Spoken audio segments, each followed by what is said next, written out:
అభిజ్ఞ అంటే తెలుసుకోవాలని కొడుక welcome back to student series episode 2. ఈ సిరీస్లో స్టూడెంట్ పడే కష్టాలు అన్నీ కూడా ప్రాక్టికల్గా ఆన్సర్స్ ఇస్తాను. దానికి ఏం చేయాలని చెప్తా. ముందుగానే స్టూడెంట్స్ ఏ పరిస్థితులు ఫేస్ చేయొచ్చు అనేవన్నీ ఈ ఎపిసోడ్స్లో కవర్ అయిపోతాయి. ఇక వెళ్ళిపోతాం. నిన్నటి వీడియోలో ఒక మాట చెప్పా. అభిజ్ఞ తన పేరెంట్స్ కష్టాలు చూసి బాధపడి తన హృదయం కలత చెంది పశ్చాత్తాపడి రియలైజ్ అయ్యి తన పేరెంట్స్ తలరాత్రను మార్చాలి. ఇక నుంచి కూడా తన పేరెంట్స్ యొక్క దుస్థితిని మార్చాలంటే ఒక్క చాయిస్ ఉంది. అది చదువును మాత్రమే ఎన్నుకుంటా వాళ్ళ యొక్క తలరాత్రం మారుస్తా అనుకున్నాడు. చదివాడు, ఎదిగాడు, వాళ్ళ తలరాత్రం మార్చేశాడు. అందరికీ వచ్చిన ఒక డౌట్, తన చదువే ఎందుకు ఎన్నుకున్నాడు అనే కదా. దాని ఆన్సర్ చెప్తా. ఒక పర్సన్ ఎప్పుడైనా ఒక డెసిషన్ తీసుకున్నాడంటే తన పాస్ట్ లైఫ్లో తనకున్న ఎక్స్పీరియన్స్ బట్టి డెసిషన్ తీసుకుంటాడు. ఎగ్జాంపుల్కి తన లైఫ్లో పడిన ఎక్స్పీరియన్స్ ఏంటో చెప్తా. తను పాలిసెట్ ఎగ్జామ్ రాయడానికి వెళ్ళేటప్పుడు తనతో పాటు ఉన్న ఫ్రెండ్ యొక్క పరిస్థితిని అబ్జర్వ్ చేశాడు. తన ఫ్రెండ్ కేవలం మ్యాథ్స్ను ఒక్క సబ్జెక్ట్ని మాత్రమే ఫోకస్ చేస్తాడు. సో సంవత్సరం అంతా అదే ఫోకస్ చేసుకుంటూ వచ్చాడు. సో పాలిసెట్ ఎగ్జామ్లో కేవలం మ్యాథ్స్ అనే దానికి ఫుల్ పెట్టాడు. తనకు వచ్చిన ర్యాంక్ ఎంత తెలుసా? 5000. అదే స్టూడెంట్ ఈ అభిజ్ఞ కేసులో వచ్చేటప్పటికి తిన మ్యాథ్స్ మీద ఫోకస్ చేశాడు, ఫిజిక్స్ మీద ఫోకస్ చేశాడు, కెమిస్ట్రీ మీద ఫోకస్ చేశాడు. సో ఇలా 3 సబ్జెక్ట్స్ మీద ఫోకస్ చేసినప్పటికీ కూడాను తనకు వచ్చిన ర్యాంకు తనకంటే తక్కువ. సో ఇప్పుడు ఒక విషయం అబ్జర్వ్ చేసుకున్నాడు. అన్నిటి మీద ఫోకస్ చేయడం కంటే ఒకదాని మీద ఫోకస్ చేయడం బెస్ట్ అనుకోని. అండ్ తన లైఫ్లో తన చిన్నప్పుడు బాగా చదివిన రోజుల్లో సండే బుక్స్లో కొన్ని కథలు వచ్చేవి. అలాంటి దాంట్లో ఒక కథ తనను ఆలోచింపచేసేలా చేసింది.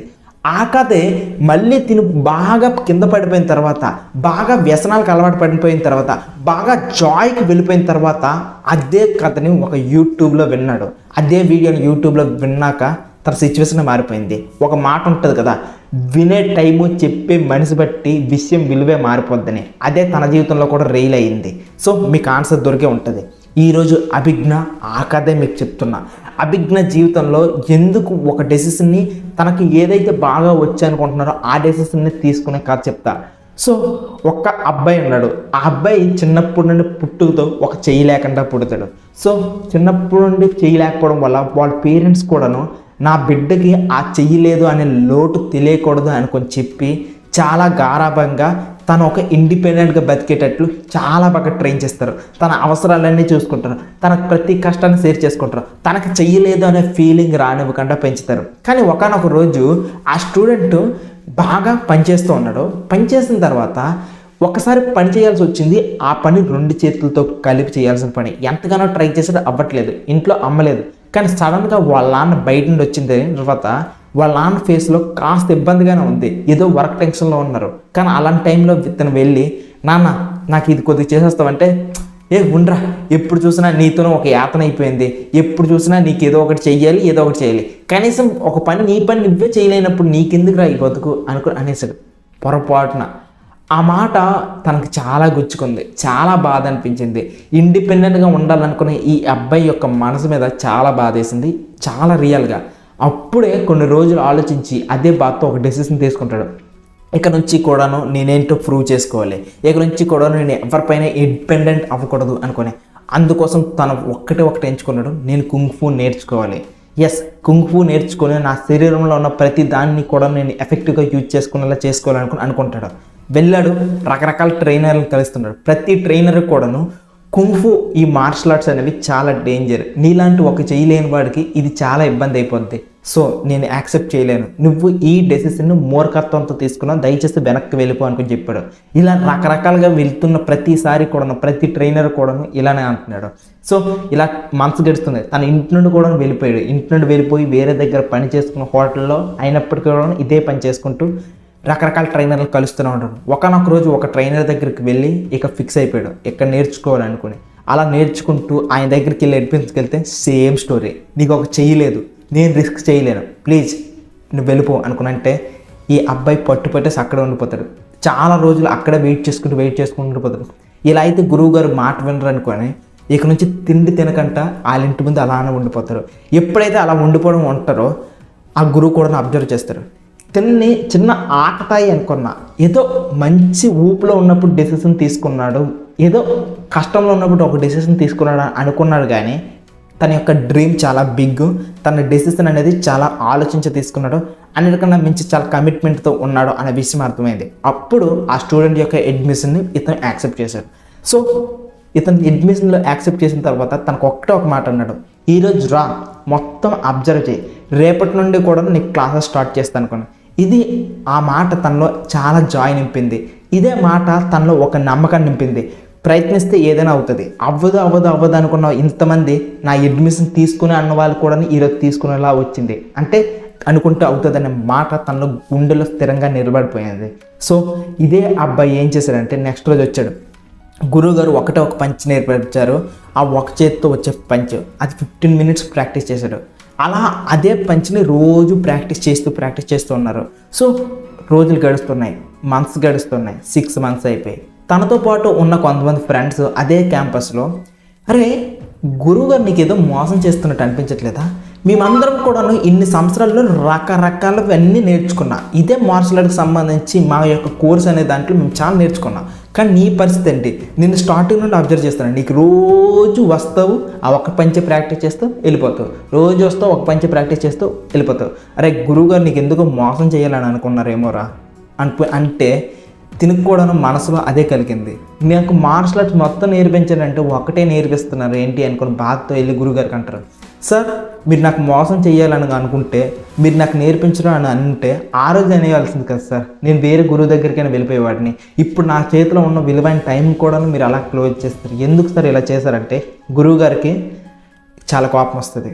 వచ్చిన తర్వాత సరే రే నువ్వు నాకు ఇంత మాట అన్నావు కాబట్టి నీకు ఒక మాట చెప్తా, నా ఈగో మీద కొట్టావు కాబట్టి నీకు మాట చెప్తా, రేపు ఒక కాంపిటీషన్ ఉంది, ఆ కాంపిటీషన్కి రిజిస్ట్రేషన్ ఫామ్స్ కూడా తెప్పించాను, ఆ ఫామ్ నువ్వు పిలిచే, నువ్వు అక్కడ వెళ్ళి అక్కడ పోటీ పడి ఆ పోటీలో నువ్వు గెలిస్తేనే నీకు ఇస్తా అనుకున్నాడు. నీకు మళ్ళీ నా స్టూడెంట్గా యాక్సెప్ట్ చేస్తా, ఒకవేళ ఓడిపోయావా వెళ్ళిపో. నీకు ఇంకో విషయం, నేను ఇప్పుడు చేయబోయే ఈ కాంపిటీషన్ అనేది చాలా డేంజర్, ఎందుకు అని అంటే చాలా ఎక్స్పీరియన్స్డ్ వాళ్ళు వస్తారు. పాయింట్ 1, వాళ్ళ చేతిలో నువ్వు చనిపోయే అవకాశం కూడా ఉంటుంది. సో నీకు చావో మళ్ళీ తిరిగి నేర్చుకోవడమో ఏదో తేల్చుకోను అంటే ఆలోచించకుండా, ఒక్క క్షణం కూడా ఆలోచించకుండా వెళ్తాడు, ఫామ్ ఫిల్ చేస్తాడు, వెళ్ళిపోతాడు. సో నెక్స్ట్ రోజు వెళ్ళిపోద్ది, ఆ కాంపిటీషన్లో వెళ్తూ ఉంటారు. సో తను ఏమనుకున్నాడంటే ఫస్ట్ రౌండ్లో వెళ్ళి గెలిచేస్తే సరిపోద్దేమో అనుకున్నాడు. ఆ కాంపిటీషన్తోనే వెళ్తే అదే కాన్ఫిడెన్స్తో వెళ్తే గురువుగారు వెళ్ళేసి స్టాప్ చేశారు తనని, నువ్వు గెలవాల్సింది ఫస్ట్ రౌండ్లో కాదు, వీళ్ళందరికన్నా పైన ఒకటి గెలుచుకుంటూ వస్తారు కదా ఫైనలిస్ట్, వాడితో గెలిస్తేనే నీకు యాక్సెప్ట్ చేస్తారు, లేకపోతే లేదు అనుకుని షాక్ అయిపోతాడు. అరే వాడు వీళ్ళు క్లాస్లో ఉన్న ఇన్స్టిట్యూట్లో ఉన్న వాళ్ళందరూ కూడా పోటీ పెడతారు, కాకపోతే సిచ్యువేషన్ ఏంటంటే చాలా హారబుల్గా కొడుతూ ఉంటాడు. తను చేస్తున్న దారుణమైన సిచ్యువేషన్ ఏంటంటే మనిషిని ఓడించడం కంటే మనిషి శరీరంలో ఉన్న పార్ట్స్ని విరగొట్టడం మీద ఎక్కువ ఫోకస్ చేస్తూ ఉన్నాడు. ఇలా చాలా మందిని కూడా కొట్టేశాడు. సో తన యొక్క ఫ్రెండ్స్ అన్నారు, అరే అన్నీ ఉన్న మాకే ఏమీ అవ్వలేదు, నీ పరిస్థితి కూడా ఇంతే అవ్వచ్చు అనుకొని చెప్పారు. కానీ గురువుగారు చెప్పిన మాట ఏంటి, నువ్వు వాడి మీద గెలిస్తేనే నీకు ఈ చాయిస్ ఉంటుంది, లేకపోతే లేదు అనుకునే. సో తనైతే ఒక డెసిషన్ తీసుకుంటాడు, గెలుస్తానో లేదో సంగతి పక్కన పెడితే ముందు అక్కడికి వెళ్ళిపోతుంది. వాడు కానీ నాకు పీకల మెయ్య మరీ ఎక్కువ దారుణంగా కొట్టేస్తే మాత్రం చనిపోయినట్టు నటించేస్తాను, వాడు గెలిచేస్తాడు, నేను వచ్చేస్తాను, వేరే గురువుగారిని సెట్ చేసుకుందాం, ఇదే ప్లాన్. సో వెళ్తాడు, రింగ్లోకి వెళ్తాడు. సిచ్యువేషన్ ఏంటంటే తన యొక్క యాజ్ టీజ్గా అందరికన్నా ఫైనలిస్ట్ కదా, వాడు తన యాజ్ టీజ్గా తనకు ఫాలో అయ్యే ట్రిక్ కూడా వేస్తున్నాడు. తను ఏ చెయ్యి అయితే లేదో ఆ చెయ్యి ఇక్కడ భుజం మీద కొట్టేశాడు, కంటి మీద కొట్టేశాడు, తన పంటి మీద కొట్టాడు, తన కింద పడిపోయేలా కొట్టాడు, కొడుతున్నాడు. వీటన్నిటిని కూడా తట్టుకొని వస్తున్నాడు. కానీ వన్ పీక్ మూమెంట్లో తన అన్ని పంచులు కొట్టుకొని వచ్చిన తర్వాత అలిసిపోయిన ఒక మూమెంట్ వచ్చింది. ఆ మూమెంట్లో తన 6 months నుండి నేర్చుకుంటున్న ఒక పంచ్ ఉంది కదా, అదే పంచ్ విత్ స్ప్లిట్ ఆఫ్ సెకండ్లో ఒకటే ఒక పంచ్ దెబ్బకి నాకౌట్. అందరూ షాక్ అయిపోయారు, తినే షాక్ అయిపోయాడు, అరే వాడు దెబ్బకు నాకౌట్, నేను ఒకటే ఒక పంచ్ కొట్టా దెబ్బకు నాకౌట్ అనుకుని. సో గురువుగారు వచ్చేసి ఒకటే ఒక మాట చెప్తారు, నేను ఇదే నీకు ప్రూవ్ చేయాలని అనుకున్నాను. ఇది ఎవరో చెప్పింది కాదు, బ్రూస్ లీనే చెప్పారు. ఒక మనిషి 1000 పంచెస్ తెలిసిన వాడికంటే 1000 types ఆఫ్ రకాలు తెలిసిన వాడికంటే ఒకటే పంచ్ని 1000 times ప్రాక్టీస్ చేసిన వాడంటే నాకు చాలా భయం అనుకుని. సో అదే నీకు నిజం చేయాలనుకున్నాను. నీకు ఒక చెయ్యి లేదు కదా, సో నీకు ఒక ఆయుధం కావాలి. ఆ ఆయుధం ఎలా ఉండాలంటే ఎవడు ఎదిరించే శక్తి కూడా ఉండకూడదు, ఎవడో కూడా దాన్ని ఎదుర్కొనే సత్తా కూడా ఉండకూడదు. అలాంటి ఒక ఆయుధం కావాలి. అలాంటి ఒక ఆయుధమే రెడీ చేసా నీకు ఈ పంచ రూపంలో. సో నువ్వు నీకు సత్తానికి నువ్వు ఈ ప్రపంచంలో నీకు ఈ మార్షల్ ఆర్ట్స్లో ఈ టైప్ ఆఫ్ పంచ్లో నీకు ఎవడో కూడా ఇర్రీప్లేసబుల్. సో నీ చేతిలో ఒక ఆయుధం ఉంది, స్వేచ్ఛగా వెళ్ళి బతుకు నువ్వు అనుకున్నట్టు కాన్ఫిడెన్స్తో అనుకుని చెప్పారు. సో ఆ గురువు గారు కూడా దీనికి వేరే రకాల వాటిని కూడా నేర్పించడానికి హ్యాపీగా ఎంజాయ్ చేశారు. సో ఇంతటితో కథ అయిపోయింది.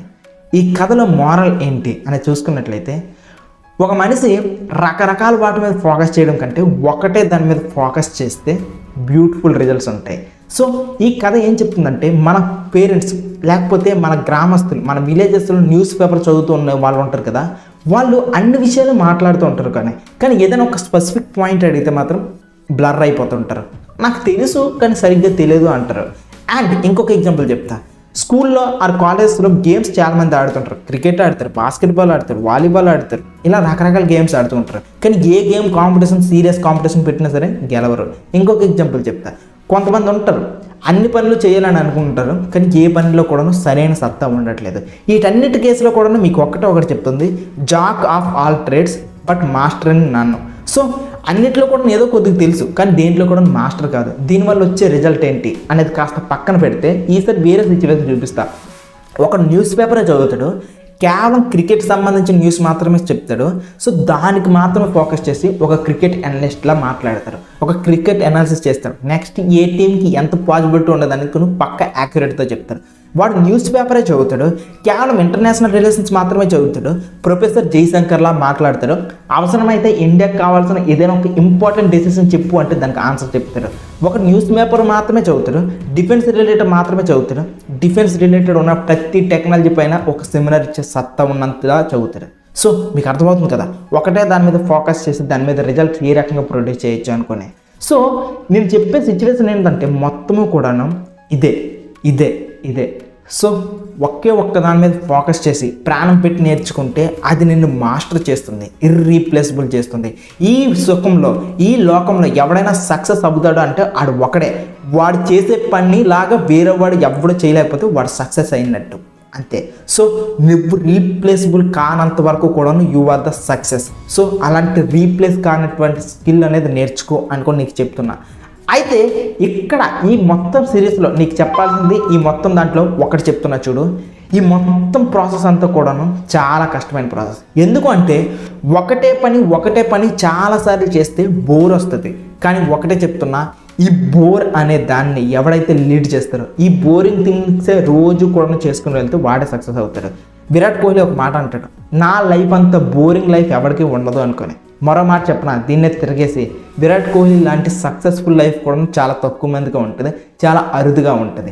సో లైఫ్లో బోరింగ్ థింగ్స్ చేస్తే మాత్రం బీభత్సంగా ఉంటుంది. మీరు ఒక సైంటిస్ట్ తీసుకోండి, తను నమ్మిన దానికోసం ఒక్కటే రోజు కూడా అదే లూప్లో వర్క్ చేస్తూ వెళ్తూ ఉంటాడు, సేమ్ బోరింగ్ థింగ్స్. ఒక సబ్జెక్ట్ టీచర్ ఉంటాడు, ఆ సబ్జెక్ట్లో ఎక్స్పర్టైజ్ పెంచుకోవడానికి రోజు అదే టైప్ ఆఫ్ లెర్నింగ్లో ఏదో ఒక కొత్తదనం నేర్చుకుంటూ వెళ్తూ ఉంటాడు. వన్ మ్యూజిషియన్ ఏదైనా సరే. సో నువ్వు నీకున్నటువంటి ఫీల్డ్లో నువ్వు టాప్ అవ్వాలనుకుంటే focus on the one thing. ఆ వన్ థింగ్ మీద గట్టిగా ఫోకస్ చేయి. ఫైనల్గా నేను చెప్పాలనుకుంటుంది ఏంటి అంటే, నీకంటూ ఒక స్కిల్ ఉండాలి, నీకంటూ ఈ లోకంలో ఒక ఐడెంటిటీ ఉండాలి. ఆ ఐడెంటిటీ రావాలంటే ఒక స్కిల్తో అవుతుంది. ఆ స్కిల్ ఎలా ఉండాలంటే నిన్ను అప్గ్రేడ్ చేసేలాగా, నిన్ను బాగా ప్రోగ్రెస్ చేసేలాగా, నిన్ను ప్రాస్పర్ చేసేలాగా చేస్తే నువ్వు లైఫ్లో ఎదిగిపోతావు. సో ఇది మొత్తానికి కథ. ఈ కథ నుండి వచ్చే moral. So are you ready to do that boring thing? Are you ready to find that one skill? Exactly ఈ మాటలే ఆ భావం చెడపకుండా మీకు చెప్పాను.